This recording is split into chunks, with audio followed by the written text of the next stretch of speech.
April 8, 1943. 27,000 feet above Caen, France. The oxygen mask couldn't hide Oberleutnant Rolf Hermiken's smirk as he watched the ungainly silhouettes climbing laboriously toward his formation. Through the crystal-clear canopy of his Focke-Wulf 190A5, the veteran ace of Jagdgeschwader 26 studied the American fighters making their combat debut over occupied Europe. "Die armies have sent us flying milk bottles," he transmitted to his wingman, unable to suppress his laughter at the sight of the massive Republic P-47 Thunderbolt struggling for altitude. Below them, 16 P-47C, Thunderbolts of the 4th Fighter Group lumbered upward in tight formation, their 2,000 horsepower Pratt and Whitney R 2800 double Wasp engines straining against their 7-ton weight. To German pilots accustomed to the sleek Spitfires and nimble Soviet fighters, these corpulent American machines appeared almost comical. Barrel-shaped fuselages topped with greenhouse canopies, wings that seemed too small for their massive bodies, propellers that dwarfed anything in the Luftwaffe inventory. What Hermiken didn't know, what none of the German pilots circling like wolves above could have imagined, was that they were witnessing the arrival of the weapon that would systematically destroy the Luftwaffe's fighter arm. Within 18 months, these flying milk bottles would transform from objects of derision into instruments of terror, their 8 AN/M2 Browning machine guns becoming the most feared sound in German skies. The mathematics of destruction were already loaded in those broad wings. 3,400 rounds of ammunition, a combined rate of fire of 6,000 rounds per minute, enough concentrated firepower to saw a Messerschmitt in half in less than 2 seconds. The transformation began that April morning when Major Donald Blakesley, commanding the 335th Fighter Squadron, spotted the German formation positioning for attack. The former Eagle Squadron veteran, who had transferred from RAF Spitfires just weeks earlier, understood what his men didn't yet know, that survival in the P-47 required abandoning everything they thought they knew about air combat.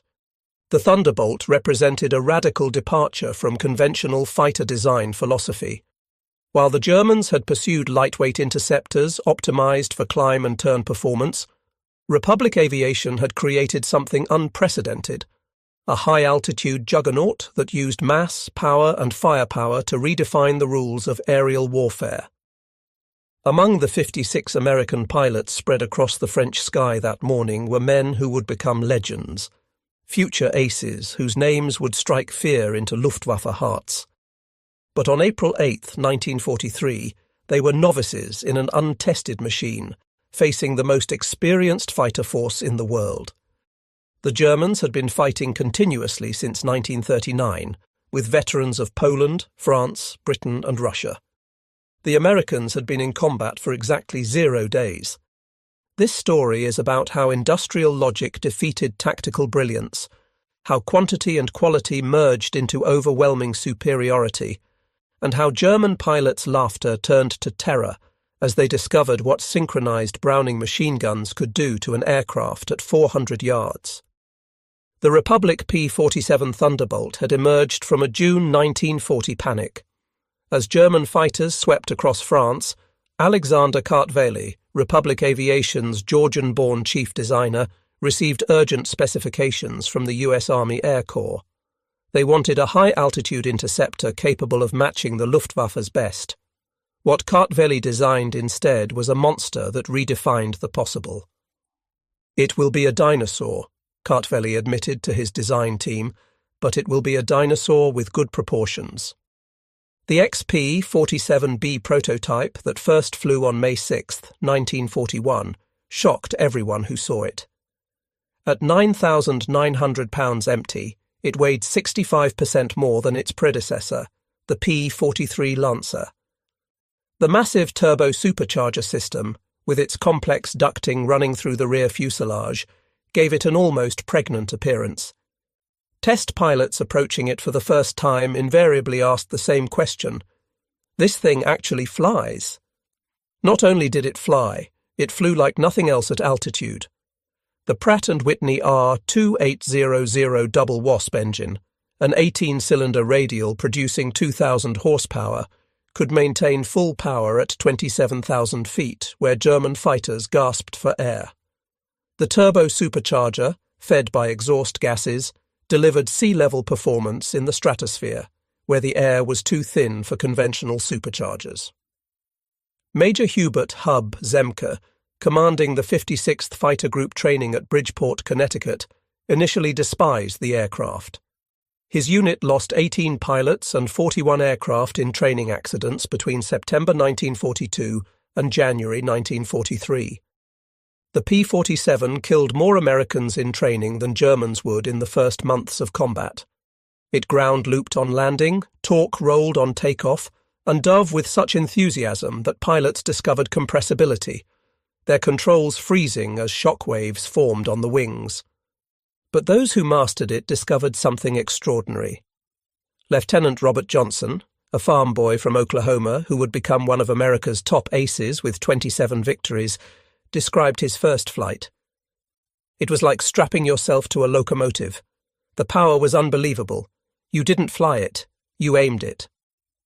The first combat encounters in April and May 1943 confirmed every German prejudice. The P-47s couldn't turn with the Focke-Wulf 190s, couldn't climb with the Messerschmitt 109s, couldn't match their nimble handling at medium altitudes.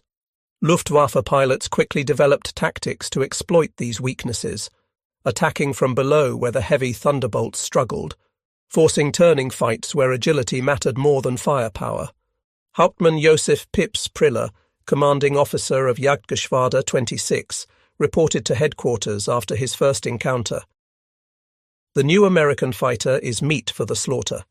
It flies like a truck, turns like a freight train, and climbs like a pregnant cow. Our boys are calling them Indianer, fat targets pretending to be warriors. The statistics seem to confirm German confidence. In their first month of operations, the American fighter groups lost 14 Thunderbolts for only 3 confirmed German kills. The RAF, observing from their Spitfire squadrons, quietly suggested the Americans might reconsider their choice of mount. British pilots joked that the best evasive manoeuvre in a P-47 was to unstrap and run around the roomy cockpit. But something strange was happening in those early encounters that German intelligence failed to notice. The P-47s that were shot down had absorbed incredible punishment before falling. One aircraft returned from a May 4th mission with 21 cannon holes and over 100 machine gun strikes, damage that would have disintegrated a Messerschmitt or Spitfire. The massive radial engine, lacking vulnerable coolant systems, shrugged off hits that would have stopped a liquid-cooled fighter cold. More significantly, when P-47s did get their guns on target, the results were catastrophic. The Thunderbolt's weapons battery created a convergence zone of destruction that German pilots had never experienced. Unlike the rifle-caliber weapons of early warfighters or the cannon with limited ammunition, the American fighter could maintain sustained fire for over 30 seconds, an eternity in aerial combat. The event that would begin changing German perceptions occurred on June 26, 1943, over Forges-les-Eaux, France. It involved Second Lieutenant Robert S. Johnson of the 61st Fighter Squadron and an encounter that would become legendary on both sides of the conflict. Johnson's formation of 48 P-47s was returning from escort duty when they were bounced by 16 Focke-Wulf 190s from 2/Jagdgeschwader 26, led by Hauptmann Wilhelm Ferdinand Galland, younger brother of the famous Adolf Galland. The Germans executed a perfect attack, diving from the sun with overwhelming speed advantage. Johnson's Thunderbolt, flying at the rear of the formation, was caught in the crossfire of multiple attackers, taking catastrophic damage in the first seconds of combat. 21 20mm cannon shells exploded across his aircraft. The canopy shattered, hydraulic fluid sprayed into the cockpit, the engine cowling was torn away, and fire erupted behind the instrument panel. Johnson, wounded in the nose and leg by shrapnel and bullet fragments, tried to bail out, but discovered the canopy was jammed. A 20mm shell had exploded in the canopy track, welding it shut. He was trapped in a dying aircraft at 27,000 feet. What happened next defied every assumption about combat damage tolerance. Despite having no forward visibility through the oil-covered windscreen, a barely functioning engine that shook violently, and controls that responded only intermittently, Johnson managed to level the aircraft and point it toward England. The P-47 continued flying with damage that would have reduced any other fighter to falling debris. Then it got worse. A lone Focke-Wulf 190, flown by an unknown pilot from 2/JG-26, discovered the crippled Thunderbolt limping toward the channel at less than 170 miles per hour. Historical research has never definitively identified this pilot, though several names have been proposed based on German combat reports from that day. What followed was one of the most extraordinary encounters in aerial warfare history. The German pilot positioned himself behind Johnson's P-47 and opened fire with his 4 20mm cannon and 2 13mm machine guns. Johnson, unable to evade, could only huddle behind his armor plate and pray. The Thunderbolt absorbed the entire cannon ammunition load. Then the German repositioned and fired again, this time with only his machine guns, the cannon ammunition exhausted. The German pilot pulled alongside, staring in disbelief at the flying wreck. Johnson could see his face clearly, young, blonde, his expression shifting from confidence to confusion to something approaching fear. The German repositioned and emptied his remaining machine gun ammunition into the Thunderbolt. Still, it flew. He pulled alongside again, shook his head in apparent amazement, gave an informal salute, and peeled away, presumably out of ammunition. Johnson's P-47 landed at Manston with its engine failing on the runway. The crew chief stopped counting bullet holes after reaching 200. One cannon shell had exploded inches from Johnson's head. Another had detonated against the armor plate behind his seat. The engine had taken direct hits. The control cables were partially severed. 3 of the 4 main longerons, the structural backbone of the fuselage, were shot through. Yet the aircraft had brought him home. The survival of Johnson's aircraft sent shockwaves through both air forces. American engineers studying the wreckage realized they had underestimated their own creation. German intelligence, receiving combat reports from 2nd Section of Jagdgeschwader 26, initially refused to believe it. No aircraft could absorb that much punishment. But testimony from multiple pilots confirmed the impossible. The Thunderbolt had taken everything the Luftwaffe's best fighter could deliver and survived. By July 1943, American pilots were learning to exploit the P-47's true strengths. Lieutenant Colonel Hubert Zemke, the 56th Fighter Group commander, had discovered the secret through brutal trial and error. Don't turn with them. Don't climb with them at low altitude. Use your weight. Use your power. Use your guns. The Thunderbolt's massive weight, initially seen as a disadvantage, became a weapon. In a dive, nothing could catch it. From 30,000 feet, a P-47 could reach 550 miles per hour, faster than any German fighter could achieve even in a vertical dive. This speed could be converted to altitude in a zoom climb that left pursuing fighters helplessly behind. Captain Walker, Bud Mahurin, who would become one of the first American aces in Europe, developed what became known as the boom and zoom tactic, though pilots called it the Thunderbolt turkey shoot. Instead of engaging in traditional dogfights, P-47 formations would climb to 30,000 feet, higher than German fighters could effectively operate. When Luftwaffe fighters appeared below, the Thunderbolts would roll inverted and dive, reaching speeds that made deflection shooting impossible for defending Germans. At the bottom of these dives, the American heavy machine guns would speak. German pilots who survived described it as facing a wall of lead, the combined firepower creating an impenetrable zone of destruction. Aircraft caught in this convergence pattern didn't just fall, they disintegrated. The true revelation of American firepower came during the August 17, 1943, dual raid on Schweinfurt and Regensburg, the deepest penetration into Germany attempted to that date.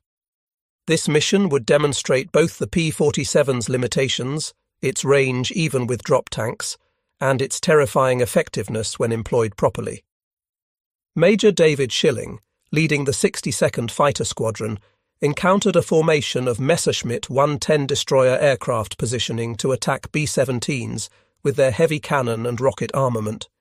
The twin-engine German fighters, heavily armed but less manoeuvrable, were the Luftwaffe's specialized bomber killers. Schilling's flight of 4 Thunderbolts rolled into their attack dive from 28,000 feet. Unteroffizier Heinrich Roth, a gunner in one of the Mi-110s who survived, later recounted in a POW interrogation. The American fighters came down like hammers from heaven. I opened fire at 800 meters. Good hits. I saw them strike the fighter's wing. The P-47 didn't even wobble. Then he fired. The aircraft ahead of us simply came apart. Not shot down. Destroyed. Wings separated from fuselage, tail severed, the crew compartment shredded into metal confetti. In 2 seconds, a 110 became nothing. 8. Messerschmitt 100s and 10s were destroyed in less than a minute. The German pilots had never experienced such concentrated firepower. Each P-47 carried 425 rounds per gun, 3,400 rounds total, weighing nearly 900 pounds. At convergence distance, typically set at 300 yards, all 8 guns' ballistic paths intersected in a zone roughly 6 feet in diameter. Anything in that zone faced 100 half-inch projectiles per second, each travelling at 2,900 feet per second.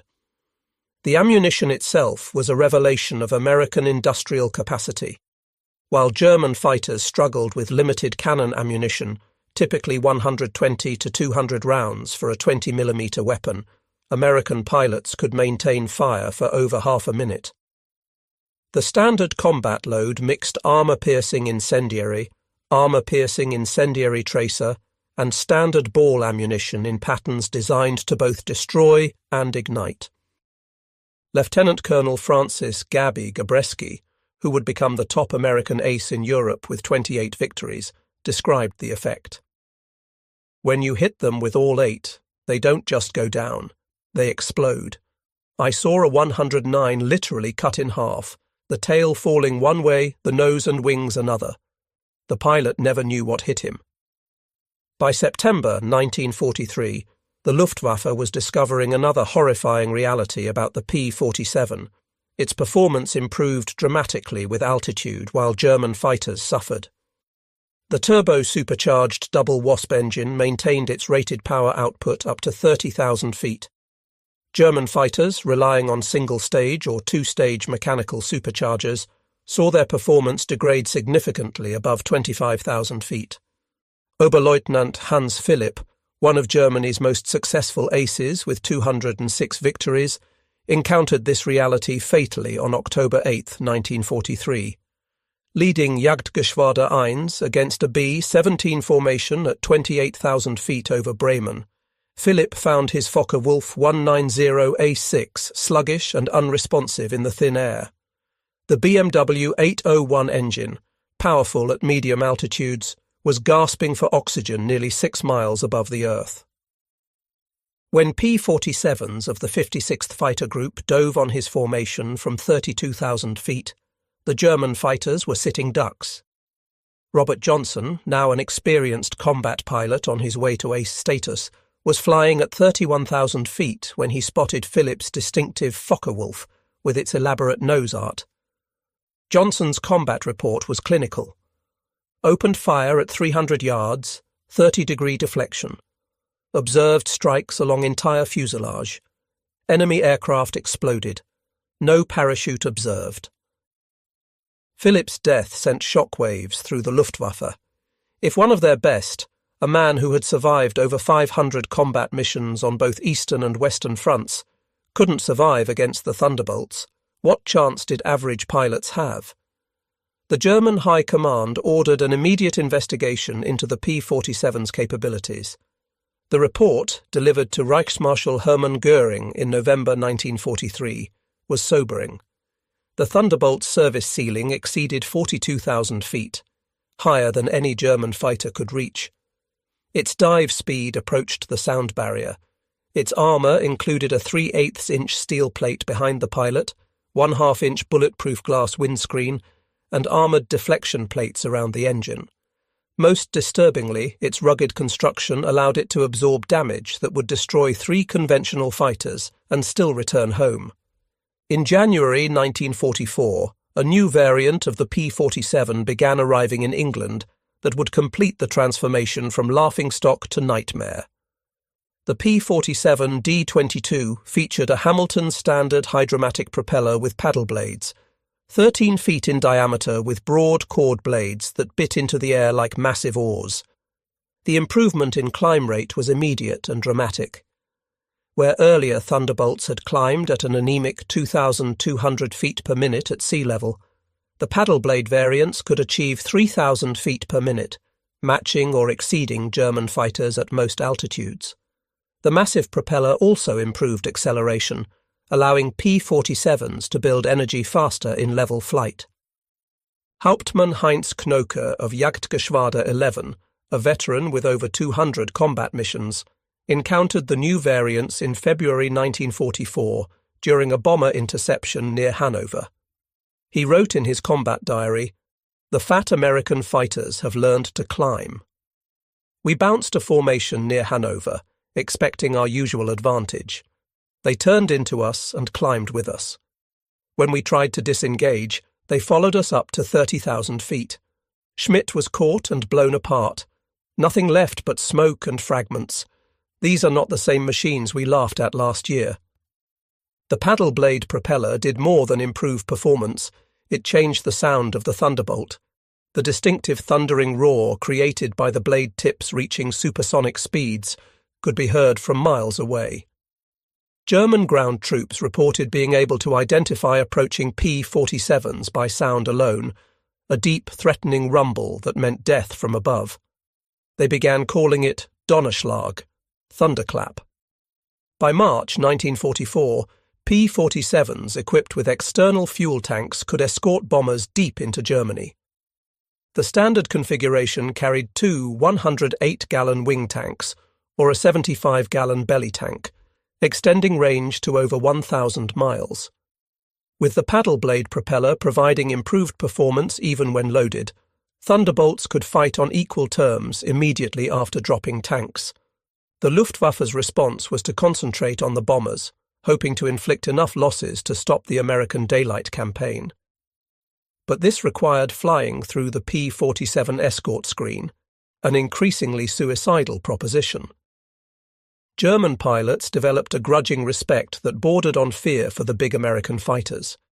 Major Günther Rahl, one of Germany's top aces with 275 victories, mostly on the Eastern Front, survived an encounter with P-47s on March 6, 1944, that left him badly wounded. He later recalled in a post-war interview, "We saw them above us, fat silhouettes against the sun. Someone laughed and said, 'Here come the flying pigs.' Nobody was laughing 30 seconds later. They came down like an avalanche, faster than we could react.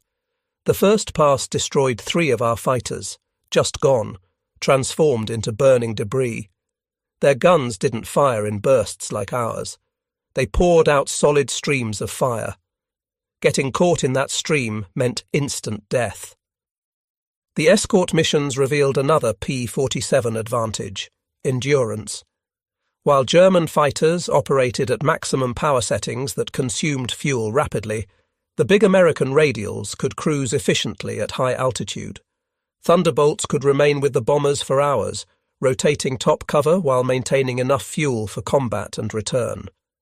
As more P-51 Mustangs arrived to take over long-range escort duties in spring 1944, P-47 units increasingly focused on ground attack, a role that would make them the most feared aircraft in the German arsenal. The transition began in earnest in April 1944, as the Allies prepared for the invasion of France. The Thunderbolt's heavy machine gun battery proved equally effective against ground targets. The standard armour-piercing incendiary ammunition could penetrate the top armour of most German vehicles, while the sheer volume of fire could destroy soft targets in seconds. A 2-second burst put 160 half-inch projectiles into a target area the size of a truck. But it was the addition of bombs and rockets that transformed the P-47 into a true multi-role monster. The D-25 variant could carry 2 1,000-pound bombs under the wings and a 500-pounder under the fuselage, a bomb load equal to early war medium bombers. Later variants added zero-length rocket stubs for 10 5-inch high-velocity aircraft rockets, HVARs, each equivalent to a 105mm artillery shell. Oberst Hans von Luck, commanding the 125th Panzer Grenadier Regiment during the Normandy campaign, experienced P-47 ground attacks firsthand. They came in low, so low you could see the pilots' faces. The sound was terrifying. Engines roaring, rockets screaming, then the hammer of those heavy machine guns. A column of our trucks simply ceased to exist. 20 vehicles transformed into burning wreckage in one pass. The psychological effect on the men was devastating. They called them Jabos, fighter bombers, but these were something beyond that. They were flying artillery with the accuracy of snipers. On June 6, 1944, the Luftwaffe discovered how completely the balance of power had shifted. Over 500 P-47s provided air cover for the invasion, creating an impenetrable umbrella over the beaches. German fighters attempting to reach the landing zones were massacred. Oberleutnant Wolfgang Fischer of Jagdgeschwader, one of only 3 German pilots to reach the beaches that day, reported, "The sky belonged to the Americans. Thunderbolts were stacked from sea level to 30,000 feet. We tried to break through at dawn. 12 fighters from our Gruppe. I was the only one to return. The P-47s were waiting at every altitude. You couldn't climb over them, couldn't dive under them. Their guns turned our fighters into aluminum rain." In the weeks following D-Day, P-47s systematically destroyed German movement in daylight. The statistics were staggering. In June alone, 9th Air Force Thunderbolts claimed 651 locomotives, 3,847 trucks, 512 tanks and armoured vehicles, and 4,553 horse-drawn vehicles destroyed. The Wehrmacht was forced to move only at night, severely hampering their ability to respond to Allied advances. The Germans tried everything to counter the Thunderbolt threat. They reinforced vehicle armour, deployed more anti-aircraft guns, developed new camouflage techniques. Nothing worked. The P-47's combination of speed, armour and firepower made them nearly unstoppable. Even the feared 88mm flak guns struggled to track the fast-moving fighters at low altitude. While devastating Europe, the P-47 was simultaneously proving its worth in the Pacific theatre. The 348th Fighter Group, operating from New Guinea, discovered that the Thunderbolt's qualities were perfectly suited to the vast distances and harsh conditions of the Pacific War. Colonel Neil Kirby, commanding the 348th, developed tactics specifically for the Pacific. On October 11, 1943, Kirby led 4 P-47s against 40 Japanese aircraft over WWII, shooting down 6 enemy planes himself in a single mission, earning him the Medal of Honor. The Japanese, accustomed to fighting nimble but fragile American fighters, were unprepared for the P-47's combination of firepower and durability. Japanese ace Saburo Sakai, who encountered P-47s over New Guinea, later wrote, "We called them monsters. Our 20mm cannon, which could destroy a P-40 with a few hits, seemed to have no effect. I put dozens of rounds into one Thunderbolt and watched it fly away. Their return fire was terrifying, streams of heavy bullets that tore aircraft apart." The P-47N, developed specifically for the Pacific, featured increased fuel capacity with wet wings holding 93 gallons each, extending range to 2,350 miles. This variant would escort B-29s to Japan, proving that the short-legged fighter of 1943 had evolved into a true long-range weapon. Perhaps the ultimate vindication of the P-47's evolution came in its encounters with German jet fighters. The Messerschmitt Me 262, with its 540 miles per hour top speed, should have been untouchable by propeller-driven fighters. But Thunderbolt pilots discovered they could catch jets in two situations: during takeoff and landing when jets were most vulnerable, and in high-speed dives from altitude. On November 27, 1944, Lieutenant Colonel John C. Meyer of the 352nd Fighter Group became one of the first pilots to shoot down an Me-262 with a P-47. Diving from 28,000 feet, Meyer's Thunderbolt reached speeds approaching 500 miles per hour, fast enough to catch the jet in level flight. The jet pilot, confident in his speed advantage, never saw the diving P-47 until Meyer's guns opened up at 400 yards. Meyer's combat report noted, "The enemy aircraft disintegrated under fire. Large pieces, including both engines, separated from the fuselage. The pilot did not escape. The concentrated fire of 8.50 caliber guns proved more effective than we anticipated against jet aircraft." By early 1945, specialized P-47M variants were deployed specifically to counter German jets and V-1 flying bombs. With water methanol injection boosting power to 2,800 horsepower and refined aerodynamics, these ultimate Thunderbolts could reach 470 miles per hour in level flight at 30,000 feet, fast enough to intercept even jets under certain conditions. Major George Bostwick, commanding the 63rd Fighter Squadron equipped with P-47s, shot down two Me-262s in March 1945. His tactical report emphasized firepower over speed. "The jets are faster, but they can't turn and they can't take punishment. One good burst from our battery, and they come apart like they're made of paper. They have to slow down to attack bombers. That's when we get them." The ultimate demonstration of American industrial might came during Operation Bodenplatte, the Luftwaffe's desperate attempt to destroy Allied air power on January 1, 1945. Nearly 900 German fighters, including their best remaining pilots, launched surprise attacks on Allied airfields across Belgium and the Netherlands.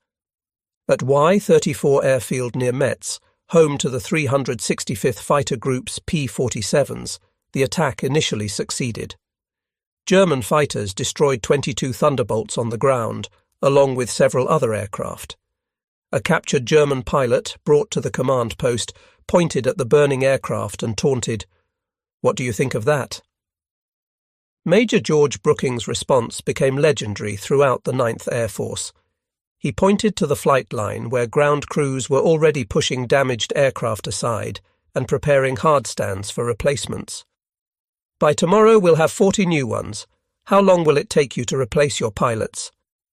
The German pilot's smirk disappeared. Within 48 hours, factory-fresh P-47D-40S filled the flight line, flown in from depots in England.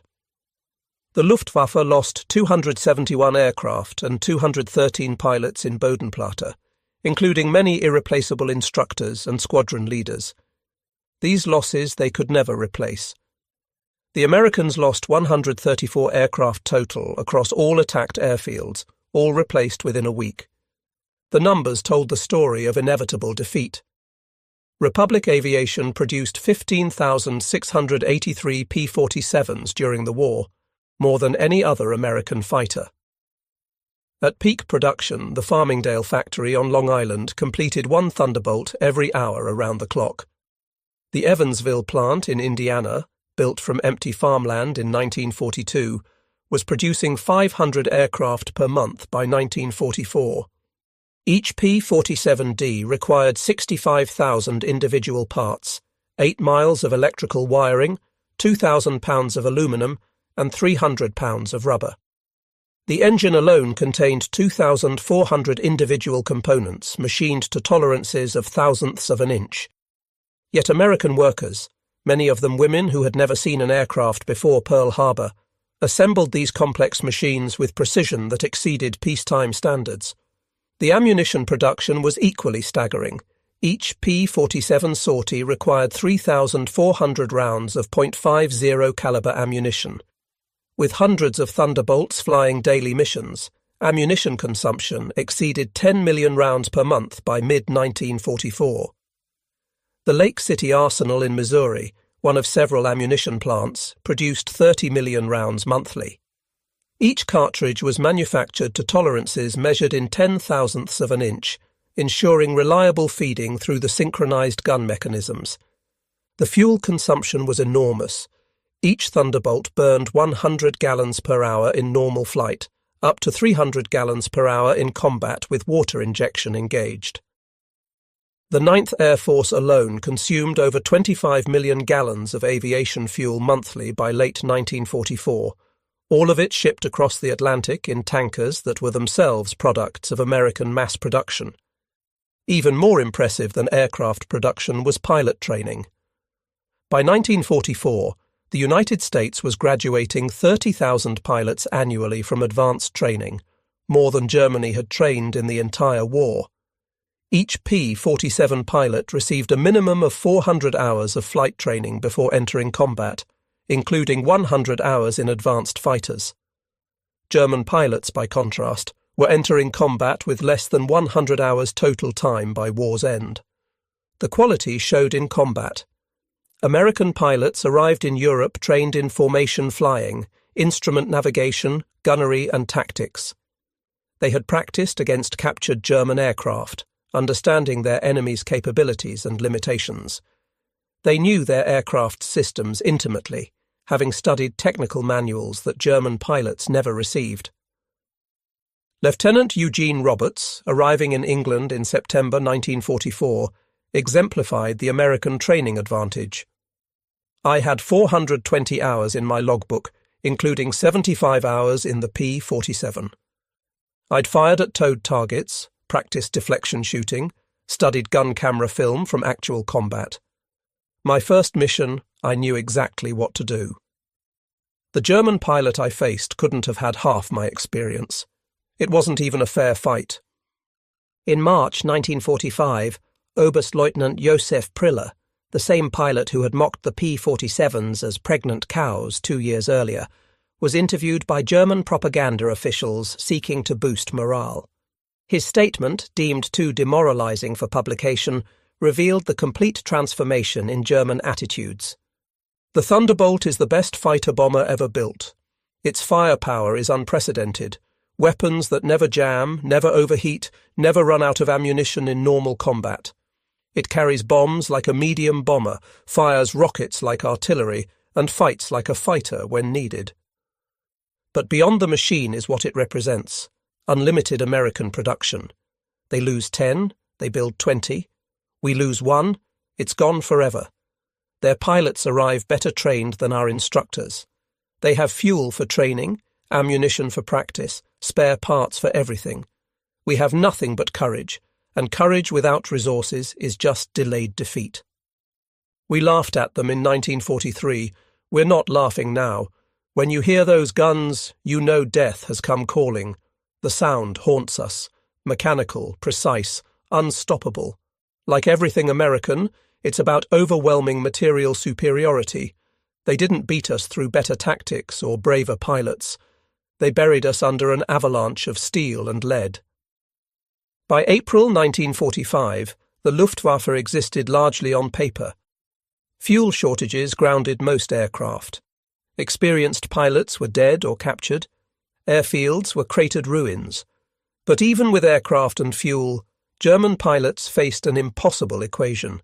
Attacking meant facing P-47 formations that owned every altitude from ground level to 40,000 feet.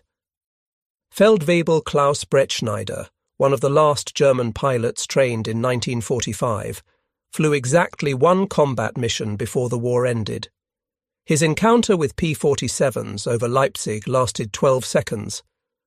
I saw them diving from above, 4 Thunderbolts in perfect formation. I tried to turn, but they were too fast. The leader fired from 500 meters.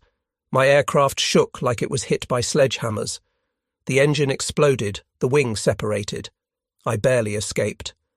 In the parachute, I watched them destroy my entire staffel. 6 fighters gone in under a minute. The sky rained burning aluminum and bodies. The psychological impact was complete. German pilots developed what medical officers called Jabo fever, physical symptoms of stress appearing when Thunderbolts were reported in the area. Veterans who had faced Spitfires and Hurricanes without fear became physically ill before missions against P-47s. The distinctive thunder of approaching Thunderbolts caused panic among ground troops, who knew that survival meant finding cover immediately. The final statistics of P-47 operations defied comprehension. In Europe, 3,752 German aircraft destroyed in aerial combat, 3,315 aircraft destroyed on the ground, 86,000 railway cars destroyed, 9,000 locomotives destroyed, 6,000 armoured fighting vehicles destroyed, 68,000 trucks destroyed, 60,000 horse-drawn vehicles destroyed. In the Pacific, 697 Japanese aircraft destroyed in aerial combat, 150 aircraft destroyed on the ground, 1,500 vehicles destroyed, 150 locomotives destroyed, countless barges, ships, and installations. The 9th Air Force alone, primarily equipped with P-47s, flew 213,873 combat sorties, dropped 120,000 tons of bombs, fired 135 million rounds of ammunition, and launched 60,000 rockets. The Thunderbolt units achieved a 4.6 to 1 kill ratio in aerial combat, while maintaining the lowest loss rate of any Allied fighter bomber. Behind these numbers lay the human cost. The Luftwaffe lost approximately 28,000 pilots killed in combat against Western Allied forces. Many fell to the concentrated fire of American heavy machine guns. Each loss represented years of training that Germany could never replace. By war's end, the average German fighter pilot had less than 30 hours of combat experience. The average P-47 pilot had over 200. At the Luftwaffe interrogation center at Oberursel, captured Allied pilots were debriefed by German intelligence. The records, captured in 1945, revealed German assessments of Allied aircraft. The file on the P-47, updated continuously throughout the war, showed the complete reversal of opinion. April 1943. Large, unmaneuverable fighter, inferior to German types in all performance parameters except dive speed. Machine gun armament insufficient against cannon-armed fighters. Assessment: minimal threat. December 1943. Exceptional high-altitude performance. Extreme structural strength. Firepower increasingly problematic. Pilots showing improved tactics. Assessment: significant threat above 25,000 feet. June 1944. Dominant fighter bomber. Superior to all German types above 20,000 feet.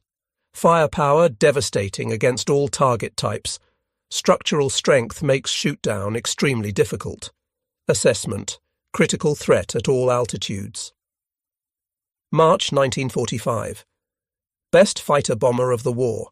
Combination of firepower, durability, and performance unmatched. Pilot quality exceptional. Assessment: unsurvivable in direct engagement. In 1985, at a reunion of German and American fighter pilots in Phoenix, Arizona, former adversaries met in peace. General Lieutenant Adolf Galland, former head of the Luftwaffe fighter arm, was asked about the P-47. His response, recorded on video, captured the complete transformation. "We made a terrible mistake in 1943. We saw this big, heavy fighter and laughed. The Americans don't understand air combat," we said. "They built a bomber and called it a fighter. We were the ones who didn't understand. The Americans didn't try to build a European fighter. They built an American one, designed around production, firepower, and survivability. They understood that in a war of attrition, the plane that could take punishment and deliver devastating firepower would win. They were right. The first time I flew a captured P-47 after the war, I understood everything. The power was incredible. It climbed like it was falling upward. The cockpit was comfortable, the visibility excellent, the controls precise. It was a pilot's aircraft wrapped in armour.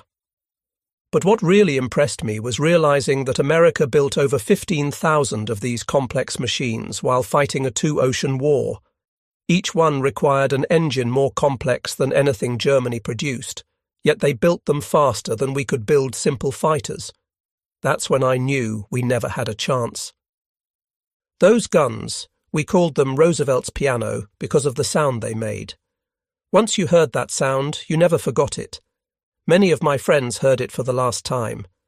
The P-47 didn't just defeat the Luftwaffe, it destroyed it.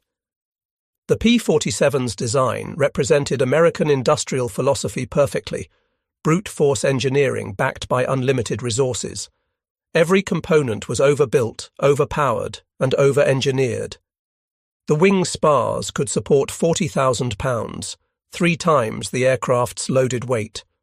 The engine mount could withstand 12 G-forces. The control cables were doubled throughout with automatic backup systems.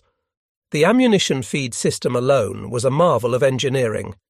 8 separate ammunition boxes, each holding 425 rounds, fed through electric boost motors to prevent jamming during high G maneuvers. The guns were electrically heated to prevent freezing at altitude. Each gun had its own charging mechanism and could be individually synchronized. The convergence was adjustable from 150 to 400 yards, allowing pilots to optimize for their preferred engagement range.